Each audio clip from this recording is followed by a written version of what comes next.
Elton, a gente tava falando tanto de memória que eu lembrei de um meme específico. Lembra aquele do, cortar o cabo da internet? Aham, que é muito parecido com alguém chutou o fio da internet. Exato. E isso me fez, né, trazer aqui uma lembrança de quando eu comecei a entender como a internet funcionava mesmo, Uhum. né? Porque as pessoas acham que a internet vem da onde? Do ar? Não, ela vem do fio do telefone. Vem do fio do telefone. A gente começou nessa época, Aham. né? Mas depois é o Wi-Fi. Se você perguntar para criança de onde vem a internet, né? Vem do ar.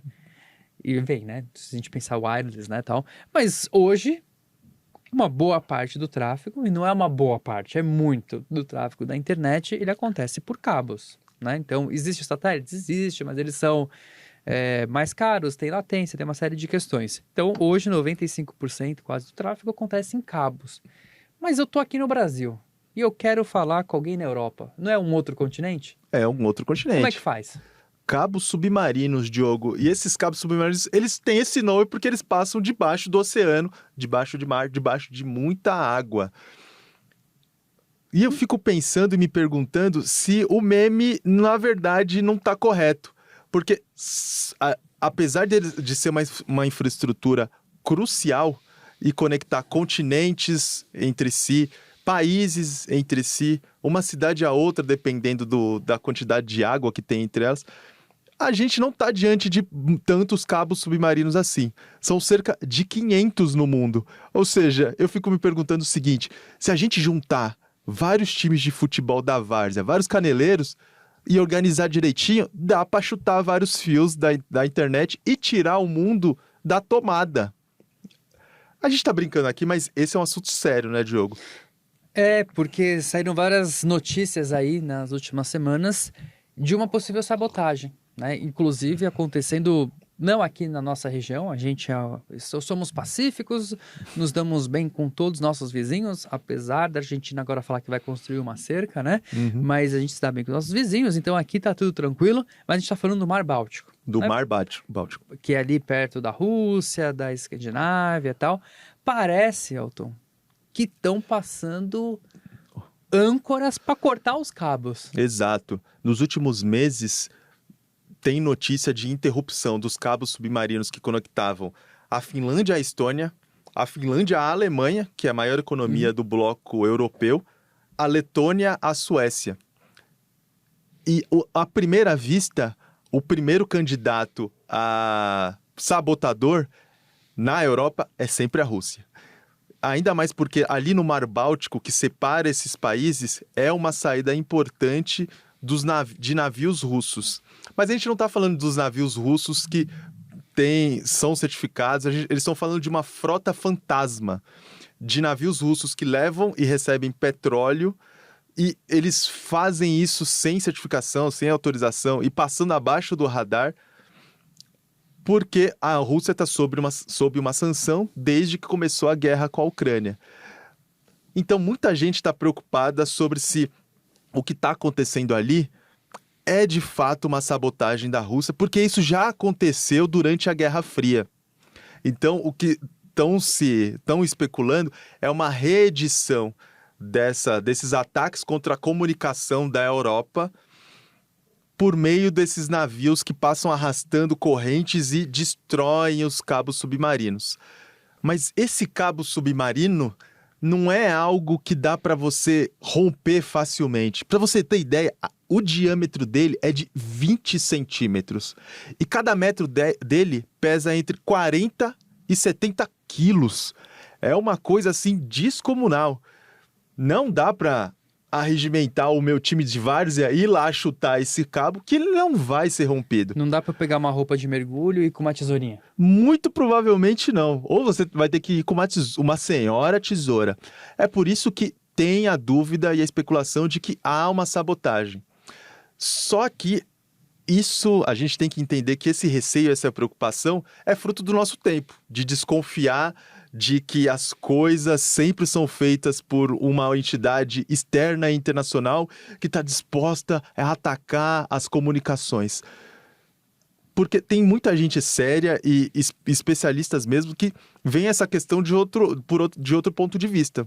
A UIT, que é a União Internacional das Telecomunicações, olha isso de uma forma, com uma preocupação muito grande.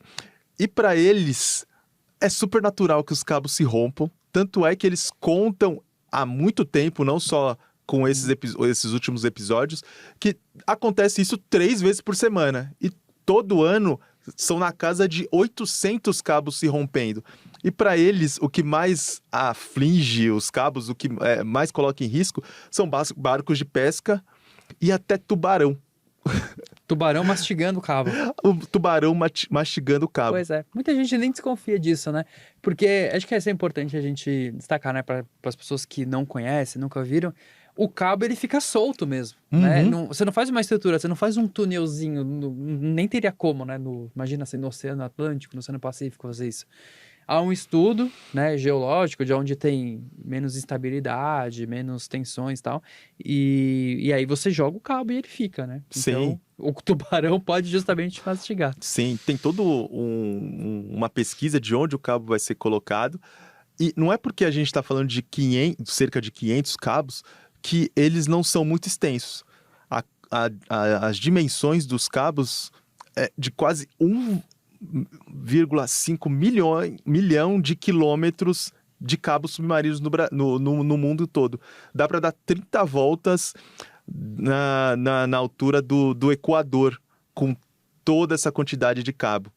E antigamente o comum era empresas de telecomunicação criarem cabos, como a AT&T, a China Telecom, e hoje em dia são as Big Techs, as grandes promotoras e criadoras dos cabos. O Google tem 6 cabos submarinos.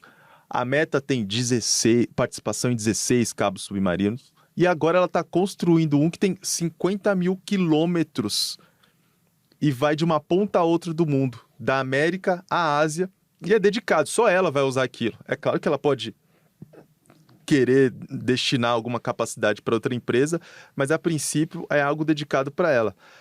A gente está dizendo aqui que tem outras possibilidades para o rompimento desses cabos submarinos, mas já há uma discussão internacional do ponto de vista geopolítico para começar a criar maneiras de proteger esses cabos, para além da robustez que eles já têm, criar pactos internacionais. Aconteceu agora, em fevereiro, uma reunião na Nigéria promovida pela UIT, o Comitê Internacional de Proteção de Cabos, que é a primeira reunião do tipo para decidir o que fazer para ter mais segurança para esses cabos. E essa discussão sobre os ataques aos cabos já foi até parar na OTAN, que é a Organização do Tratado do Atlântico Norte, que é uma aliança militar que observa, sobretudo, ataques às infraestruturas dos países membros. Ou seja, Diogo, cabo submarino, apesar do meme dizer e transformar isso numa coisa frívola, é coisa séria. É coisa séria. Mas tem um ponto também que acho que é importante a gente destacar, que apesar desses rompimentos de cabo, a gente não ouve notícias. Um país ficou sem internet.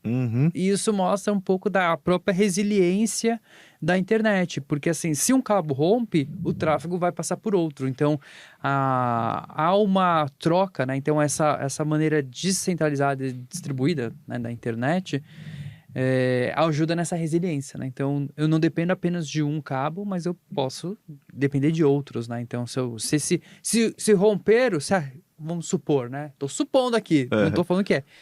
Se a Rússia romper um cabo que liga a Finlândia à Estônia,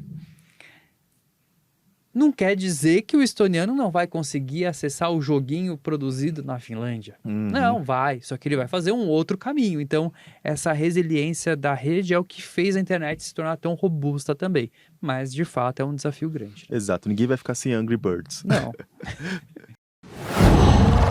Qual?